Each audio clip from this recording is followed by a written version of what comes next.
Magandang araw! Sama-sama tayong matuto sa Teacher Sal Learning Resource Channel. Filipino 3, Quarter 4, Week 7. Para sa unang araw, nauunawaan ang pinakinggan o binasang tekstong impormatibo o balita. Tingnan ang larawan at basahin ang talata. Gusto ko lang alagaan, mahalin, ngunit paano ko mararamdaman ang ganyan kung palaging masasakit na salita ang itinatapon sa akin saan man ako magpunta. Mayroon ding mga mabubuting tao na nagpapakain sa akin tulad ng bata sa panaderia na nagbigay sa akin ng tinapay. Sa iyong palagay, sino ang nagsasalita sa talata? Ano ang nararanasan ng nagsasalita sa talata? Para sa layunin ng ating aralin, nauunawaan ang pinakinggan o binasang tekstong impormatibo.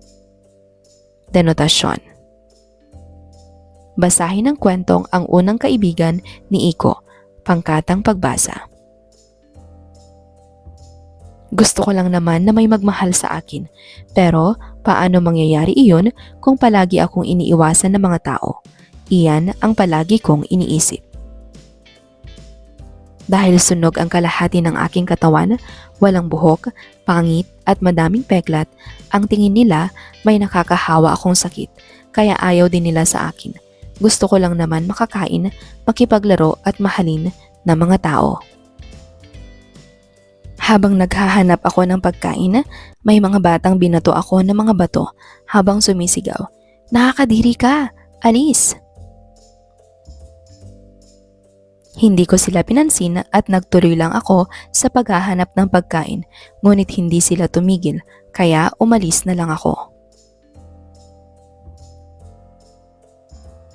Gusto ko lang alagaan, mahalin, ngunit paano ko mararamdaman ang ganyan kung palaging masasakit na salita ang itinatapon sa akin, saan man ako magpunta.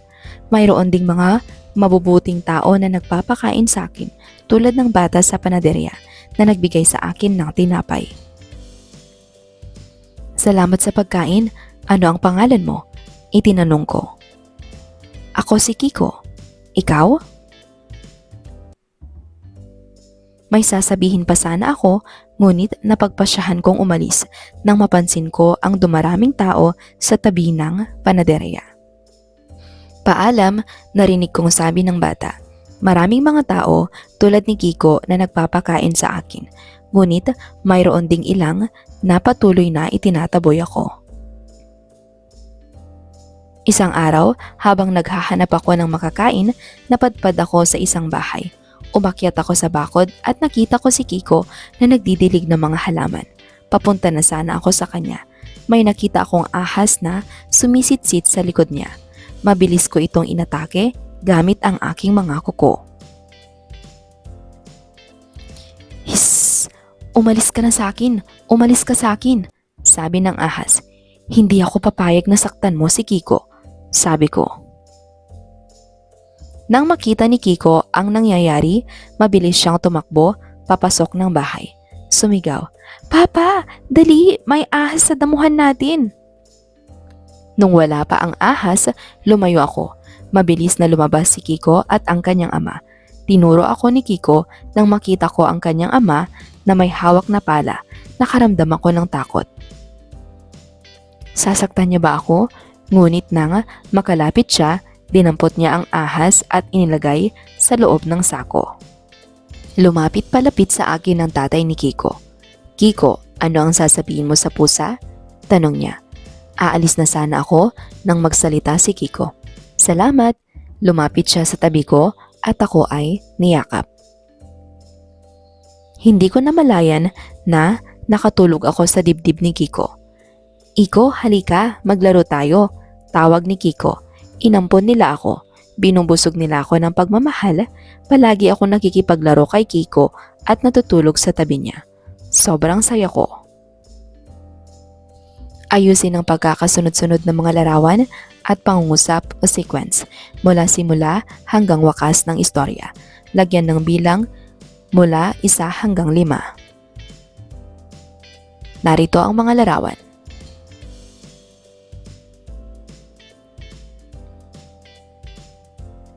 Sino ang tauhan sa kwento?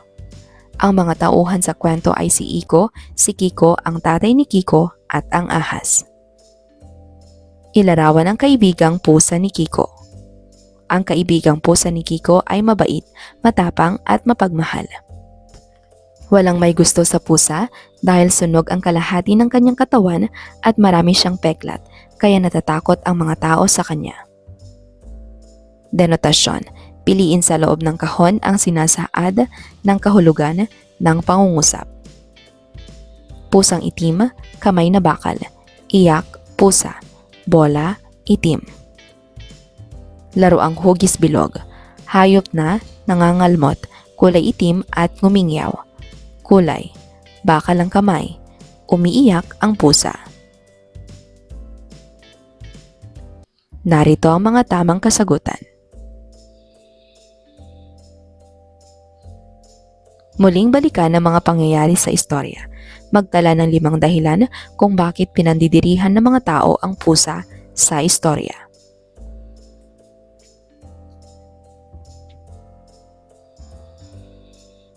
Anong pangyayari sa istorya ang nagbigay daan upang magustuhan ni Kiko at kupkupin ang pusa? Ilahad ang iyong sagot. Nagustahan at kinupkop ni Kiko ang pusa nang iligtas siya nito sa ahas. Nakita ni Kiko na matapang at mabuti ang pusa, kaya nagpasalamat siya at inampun ito.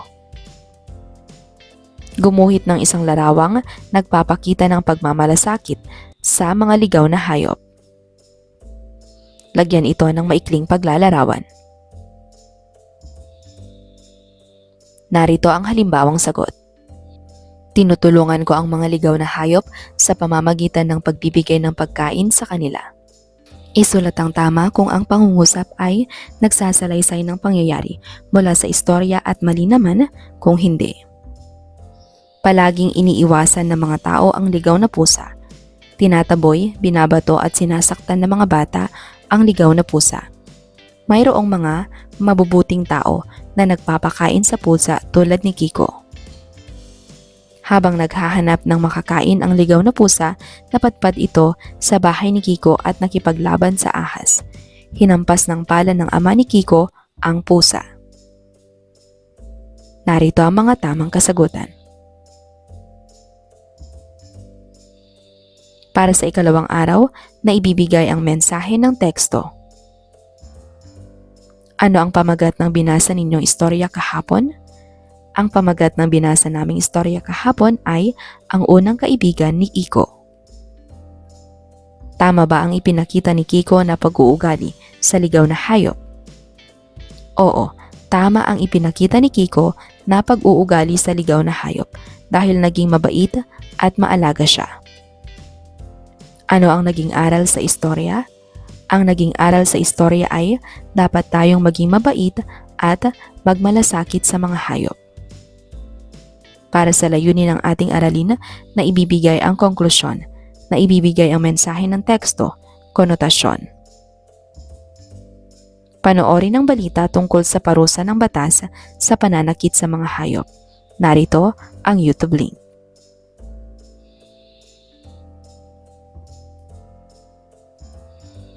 Ano ang paksa ng napanood na balita? Saang lugar naganap ang balita? Sang-ayon ka ba sa pagpaparusa sa mga taong nananakit sa mga hayop, pangatwiranan? Piliin sa loob ng kahon ang sinasaad na kahulugan ng pangungusap. Pusong bato, umusbong, buhay alamang, balitang kotsero, nag-aaral ng mabuti. Nagsunog ng kilay, kinalakihan o lumaki. Gawa-gawang istorya. Mahirap, matigas ang kalooban. Narito ang mga tamang kasagutan. Muling balikan ang mga pangyayari sa istorya. Itala ang mga paglabag sa batas sa pananakit ng hayop ang iyong nakita. Mga paglabag sa batas sa pananakit ng hayop. ang unang kaibigan ni Kiko. Narito ang mga maaaring maging kasagutan. Pagbabato ng mga bata sa ligaw na pusa, pagtataboy at pananakit sa pusa, pagsigaw at panlalait sa pusa, hindi pagpapakita ng malasakit sa hayop. Kung ikaw ang magbibigay ng wakas sa istorya, paano mo ito wawakasan? Gamitin ang pangwakas na hudyat at simula noon sa huli. Narito ang posibleng sagot. Sa huli, natutunan ng mga tao sa kanilang lugar na huwag husgahan ang hayop sa panlabas na anyo. Nakita nila kung gaano kabait at katapang si Iko at simula noon, minahal at inalagaan na nila si Iko at naging mas mabait sila sa mga ligaw na hayop. Gagawin mo ba ang ginawa ni Kiko sa ligaw na pusa? Sumulat ng 3 o higit pang pangungusap na nagsasabi ng iyong saloobin dito. Narito ang posibleng output. Oo, gagawin ko ang ginawa ni Kiko sa ligaw na pusa. Aalagaan at papakainin ko ang hayop na nangangailangan ng tulong. Ipapakita ko ang pagmamahal at malasakit sa kanila dahil tulad natin, marunong din silang makaramdam. Para sa ikatlong araw, natutukoy ang huwaran ng organisasyon ng tekstong impormatibo, pag-iisa-isa, paglalarawan. Ayusin ang pagkakasunod-sunod ng mga pangungusap o sequence mula simula hanggang wakas ng istorya. Lagyan ng bilang mula 1 hanggang 5. Palagi akong iniiwasan ng mga tao dahil sunog ang kalahati ng aking katawan, walang buhok, pangit at maraming peklat. Habang naghahanap ako ng pagkain, may mga batang binato ako ng mga bato habang sumisigaw, "Nakakadiri ka! Alis!" Mayroon ding mga mabubuting tao na nagpapakain sa akin, tulad ng bata sa panaderya na nagbigay sa akin ng tinapay. Papunta na sana ako sa kanya nang may nakita akong ahas na sumisitsit sa likod niya. Inampun nila ako, binubusog nila ako ng pagmamahal. Palagi ako nakikipaglaro kay Kiko at natutulog sa tabi niya. Sobrang saya ko. Pagbasa ng talata. Isang araw, habang naghahanap ako ng makakain, napadpad ako sa isang bahay.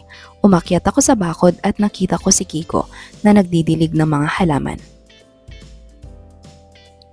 Papunta na sana ako sa kanya, may nakita akong ahas na sumisitsit sa likod niya. Mabilis ko itong inatake gamit ang aking mga kuko. Nang makita ni Kiko ang nangyayari, mabilis siyang tumakbo papasok ng bahay. Mabilis na lumabas si Kiko at ang kanyang ama. Tinuro ako ni Kiko nang makita ko ang kanyang ama na may hawak na pala. Ngunit nang makalapit siya, dinampot niya ang ahas at ininagay sa loob ng sako. Tukuyin ko ang mga salitang may salangguhit ay denotasyon o konotasyon. Lagyan ng check ang kahon ng tamang sagot. Huwag kang lumapit sa nagbabagang apoy at baka mapasok ka. Bumaon sa katawan ng ahas ang kuko ng pusa. Isang iyak pusa ang aking kapatid, napakamaramdamin. Huwag kang mambato ng masasakit na salita dahil siya ay balat sibuyas. Hindi ko pinapala ang pera sa trabaho. Narito ang mga tamang sagot.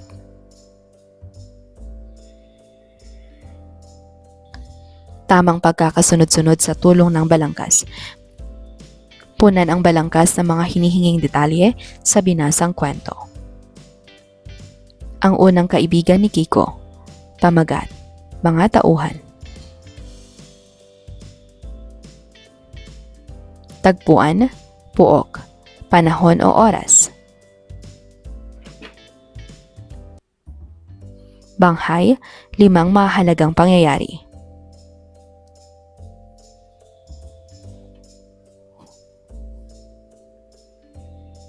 Narito ang mga maaaring maging kasagutan. Pamagat ang unang kaibigan ni Kiko. Mga tauhan. Kiko, pusa ang sunog na pusa. tatay ni Kiko.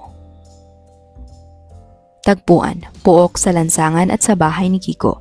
Panahon o oras, isang araw, hapon.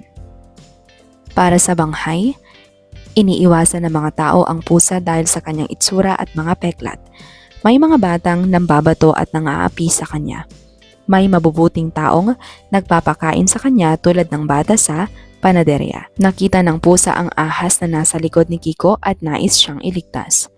Inampon siya ng pamilya ni Kiko at naging masaya siya sa piling nila.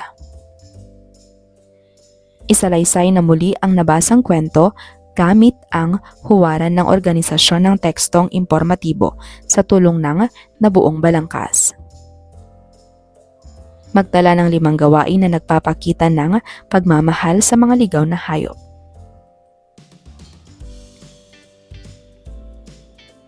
Narito ang maaaring maging kasagutan.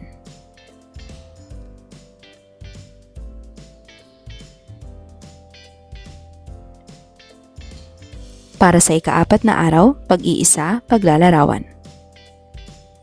Thumbs up, thumbs down. Isenyas ang thumbs up kung ang pahayag ay nagpapakita ng pagmamahal sa hayop. At thumbs down naman kung hindi. Pakainin ng tama at wasto. Paliguan at linisin. Sipain kapag nakaharang sa daraanan. Ipakonsulta sa veterinaryo. Abandonahin kung hindi na gusto o matanda na ang alaga. Para sa layunin ng ating aralin, natutukoy ang huwaran ng organisasyon ng tekstong impormatibo, pag-iisa-isa, paglalarawan. Graph. Ito ang pinakamabisang paraan upang mailarawan ang mga datos o impormasyon sa biswal na representasyon. Ito ay naghahambing at nagkukumpara ng mga impormasyon.